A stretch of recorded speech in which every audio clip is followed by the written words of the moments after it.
welcome back to our channel. In today's video I'm going to show you how to disable memory flashback on Snapchat. First of all, open your Snapchat app in your mobile device. After that, on the top left corner there's your profile icon, select that. And over here, when you reach to your profile, on the top right corner we could see the settings option, select that. Scroll until you find the memories option. Over here we could see under the privacy controls we could see the memories. Select the memories.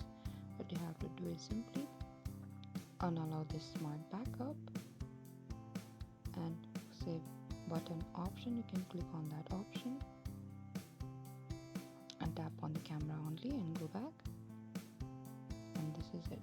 This is how you can disable memories flashback on Snapchat. Thank you for watching this video. I hope it could help you. Do not forget to like, subscribe